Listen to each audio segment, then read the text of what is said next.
গত কয়েকদিন ধরে, বিশেষ করে 4 তারিখের পর থেকে আপনাদের ওপর দিয়ে যে ভয়াবহ ঝড় বয়ে গেছে এবং যে তাণ্ডব লীলা চলেছে বাংলা বিরোধী বিজেপি আশ্রিত দুষ্কৃতীদের হাতে, তৃণমূল কংগ্রেসের কর্মী সমর্থক শুভানুধ্যায়ীরা ইতিমধ্যে বিভিন্ন জায়গায় আক্রান্ত হয়েছে এবং আমাদের দলীয় কার্যালয়গুলিতেও ভাঙচুর করা হয়েছে।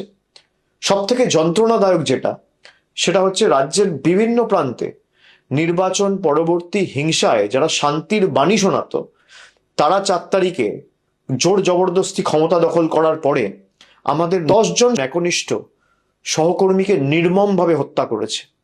এন্টালির তাপস নস্কর, নানুর বিধানসভার আবির শেখ, বেলেঘাটার বিশ্বজিৎ পটনায়ক, পূর্বস্থলী দক্ষিণের পিঙ্কু দেবনাথ, কুলপির মিঠুন সামন্ত, গোঘাটের সহদেব বাগ বা নারায়ণগড়ের বীরেন পাত্র বা সপ্তগ্রামের সোমনাথ ভট্টাচার্য এবং চাকদাহের তপন শিকদার, প্রায় 10 জন সহকর্মীদের আমাদের থেকে কেড়ে নিয়েছে, নির্মমভাবে হত্যা করেছে এই ভারতীয় জনতা পার্টির হাড়মাত জল্লাদে। কেন এই আক্রমণ কখনো ভেবে দেখেছেন? কেন এই হিংসা? কেন এই লুটপাট? কেন এই গুন্ডামি? কেন এই ভাঙচুর? তার কারণ বিজেপি খুব ভালো করে জানে বাংলার মানুষের এবং আপনাদের শক্তি কতটা। যারা কাপুরুষের মতো অন্ধকারে হামলা চালায় তারা আসলে আপনাদের সাহসের মোকাবিলা করতে ভয় পায়। তার কারণ তারা জানে যে তারা লুটপাট করে ক্ষমতায় এসছে। জয় বা পরাজয় সমাজের যে কোনো বা রাজনীতির যে কোনো রাজ্য রাজনীতির অঙ্গ বা দেশের রাজনীতির অঙ্গ, কিন্তু জয়ী হওয়ার পর প্রতিহিংসা পরায়ণ হয়ে ওঠা আসলে চারিত্রিক দুর্বলতা নয় কি? আমি মনে করি এটা তাদের চারিত্রিক দুর্বলতার বহিঃপ্রকাশ। এই যে 10 জন প্রাণ হারালেন, তাদের রক্ত বৃথা যেতে দেওয়া যাবে না।